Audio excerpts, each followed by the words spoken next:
बिहार में किसकी बनेगी सरकार? बम्पर वोटिंग ने दिया जवाब। एनडीए के हनुमान चिराग पासवान की भूमिका तय करेगी आने वाले चुनाव में उनकी सीटों की संख्या और चुनाव के परिणाम से उनके भविष्य का रास्ता तय हो जाएगा। नमस्कार, मैं हूं संजीव और आप देख रहे हैं आप तक न्यूज।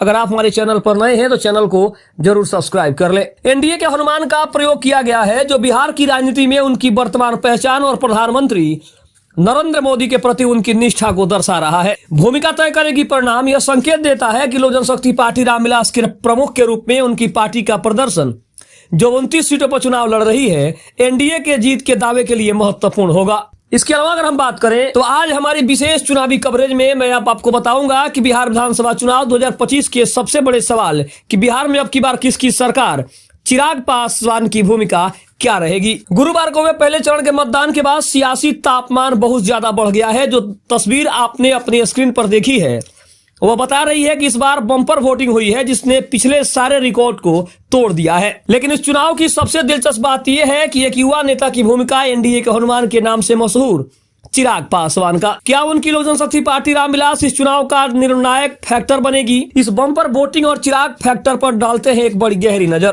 पहले चरण का ऐतिहासिक मतदान। निर्वाचन आयोग के मुताबिक पहले चरण में 18 जिलों की 121 विधानसभा सीटों पर कुल 64.66% मतदान हुआ है। यानी देखा जाए तो लगभग 65% मतदान हुआ है जो पिछले सारे रिकॉर्ड को तोड़ दिया है। यह बिहार के इतिहास में अब तक का सबसे अधिक मतदान प्रतिशत है। सुबह 7 बजे शुरू हुई वोटिंग शांतिपूर्ण तरीके से शाम 6 बजे समाप्त हुई। इस चुनाव में किंग मेकर की भूमिका में महिलाएं हैं।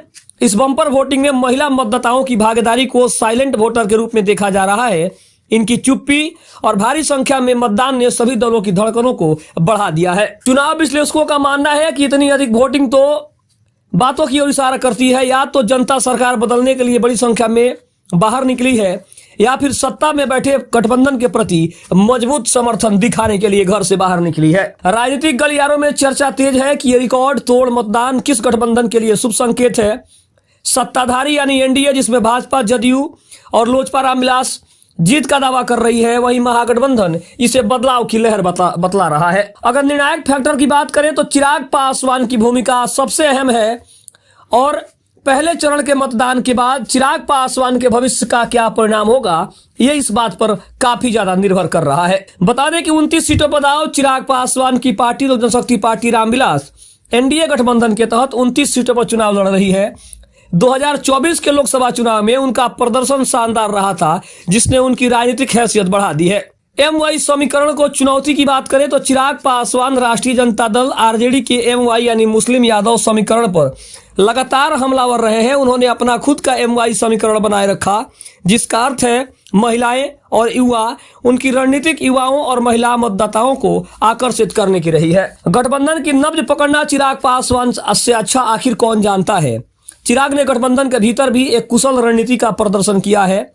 उनकी पार्टी ने न केवल अपने समर्थित कार्यकर्ताओं को टिकट दिया बल्कि कुछ ऐसी सीटों पर भी प्रत्याशी उतारे हैं जो पहले सहयोगी दलों के पास थी, जिससे गठबंधन में 29 सीटों की डील हासिल करने में वो कामयाब रहे हैं। अब राजनीतिक भविष्य की बात करें तो रामविलास पासवान के निधन के बाद यह विधानसभा चुनाव चिराग पासवान के राजनीतिक भविष्य को तय करेगा। अगर उनकी पार्टी इन 29 सीटों पर अच्छा प्रदर्शन करती है तो बिहार में किंग मेकर की भूमिका में आ सकते हैं और एनडीए में उनकी स्थिति और ज्यादा मजबूत होगी। अगर चिराग पासवान के बयान पर डाल दे तो पहले चरण के मतदान पर चिराग पासवान ने दावा किया है कि बम्पर वोटिंग ने हमारा विश्वास मजबूत किया है। जनता ने महागठबंधन की झूठी बातों को नकार दिया है। 14 तारीख को परिणामों के बाद एक बार फिर से बिहार में एनडीए की मजबूत सरकार बनने जा रही है। पहले चरण के मतदान ने यह साफ कर दिया है कि बिहार की जनता इस बार पूरी तरीके से निर्णायक मोड में है। बम्पर वोटिंग के रुझान ने एक हाई वोल्टेज रिजल्ट की उम्मीद और ज्यादा जगा दी है। एनडीए के लिए बम्पर वोटिंग सुशासन और विकास के एजेंडों पर मुहर हो सकती है।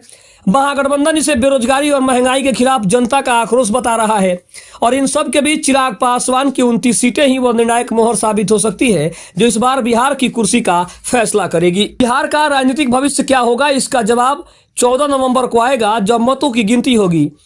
लेकिन इसके पहले अगर हम बात करें तो चिराग पासवान की पार्टी लोजपा रामविलास 29 सीटों पर काफी निर्णायक भूमिका में है और पहले चरण के मतदान के बाद 121 सीटों पर कई प्रत्याशियों के भाग्य की जो पेटी है वो बंद हो गई है, जिसमें तेजस्वी यादव काफी महत्वपूर्ण एक चेहरा है जिनके बारे में सबसे ज्यादा चर्चा हो रही है कि आज चिराग पासवान हो या फिर तेजस्वी यादव हो, जो बिहार के युवा नेता है, उनका भविष्य कहीं ना कहीं पेटियों में बंद हो गया है। अब देखना यह है कि आखिर 121 सीटों के पहले चरण के मतदान में किसका पलड़ा भारी रहेगा और कौन पिछड़ रहा है।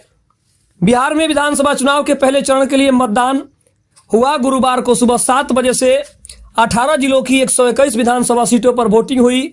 इस बीच चुनाव आयोग ने 3 बजे तक पड़े वोटों का आंकड़ा भी जारी कर दिया। बिहार विधानसभा चुनाव के पहले चरण में गुरुवार को यानी कि 3 बजे तक कुल 53.77% मतदान हुआ था। वहीं राज्य की 18 जिलों की 121 विधानसभा सीटों पर मतदान सुबह 6 बजे से शुरू होकर सुबह शाम को 7 बजे तक चला, लगभग 5 बजे तक जारी था। ऐसे में मतदान की रफ्तार रही तो बिहार की जनता अपना ही रिकॉर्ड तोड़ने के बारे में सोच रही थी और आखिरकार उन्होंने लास्ट में कहीं ना कहीं 65% से ज्यादा मतदान किया और बिहार में एक नया कीर्तिमान भी स्थापित कर दिया। अगर हम बात करें तो बेगूसराय में सबसे ज्यादा वोटिंग हुई है, जहां पे लगभग 60% वोटिंग हुई है। भोजपुर में 50%, बक्सर में लगभग 52%, दरभंगा में लगभग 52%, गोपालगंज में 58%, खगड़िया में लगभग 55%, मधेपुरा में लगभग 56%, मुंगेर में 52%। अब मुजफ्फरपुर की बात करें तो लगभग 58.5%, नालंदा में लगभग 52%, पटना में लगभग 49%, सहरसा में 55%, समस्तीपुर में 56%, सारण में लगभग 55%, शेखपुरा में 49%। और वहीं अगर सिवान की बात करें तो सिवान में लगभग 51% मतदान हुआ है, जो कि पिछले विधानसभा चुनाव की बात करें या फिर बिहार के चुनाव की बात करें, चाहे वो लोकसभा का चुनाव हो या फिर विधानसभा का चुनाव हो, सारे रिकॉर्ड को तोड़ते हुए अब की बार के चुनाव में एक नया कीर्तिमान बना है, जो आज तक बिहार के चुनाव के इतिहास में ऐसा कभी भी इतना वोटिंग नहीं हुआ था। वहीं अगर बात करें तो बिहार विधानसभा चुनाव 2025 के पहले चरण का मतदान गुरुवार को समाप्त हुआ। इस बीच केंद्रीय मंत्री चिराग पासवान ने भी दावा किया है कि मतदान का परिणाम भले 14 नवंबर को आए, लेकिन चिराग पासवान का मानना है कि एनडीए की सरकार बन रही है। चिराग पासवान ने कहा कि जिस तरह से रुझान आ रहे हैं, एक बात स्पष्ट है जिसमें कोई शंका नहीं है कि 14 तारीख के बाद परिणाम के बाद एक बार फिर से बिहार में एनडीए की सरकार बन रही है। और हम लोग पिछले 20 दिनों से प्रचार कर रहे हैं। जिस तरह से प्रथम चरण का मतदान संपन्न हुआ, इससे हमारा विश्वास और बढ़ गया है कि इस बार ऐतिहासिक जीत की ओर हम लोग एक बार फिर से आगे बढ़ रहे हैं। केंद्रीय मंत्री ने यह भी कहा कि बिखरा हुआ महागठबंधन झूठे वादों को लेकर जिस तरीके से जनता के बीच गया और कहा कि हर परिवार को सरकारी रोजगार देंगे, बिहार की जनता ज्यादा समझदार है। वो जानती है कि यदि राज्य का बजट इतना है और आप इतनी सरकारी नौकरी देने की बात नहीं कर सकते, ये सारी बातें जनता समझ रही है। ऐसे में मैं मानता हूं कि इस बार हमारा एनडीए गठबंधन ऐतिहासिक जीत की ओर अग्रसर हो रहा है। दूसरे चरण की समाप्ति आते आते इस जीत का मार्जिन और भी ज्यादा बढ़ने जा रहा है। दूसरी तरफ अगर बात करें तो 18 जिलों की 121 सीटों पर मतदान हुआ है। 1314 प्रत्याशी मैदान में थे। अब दूसरे चरण का मतदान 11 नवंबर को होगा, जिसके साथ ही 14 नवंबर को इस मतदान का रिजल्ट भी सामने आ जाएगा। उस समय साफ हो जाएगा कि अलग अलग दल के नेताओं की ओर से किए जा रहे दावे में कितनी बड़ी सच्चाई है। खबर कैसी लगी कमेंट में जरूर बताइएगा। तब तक के लिए धन्यवाद। जय हिंद, जय भारत।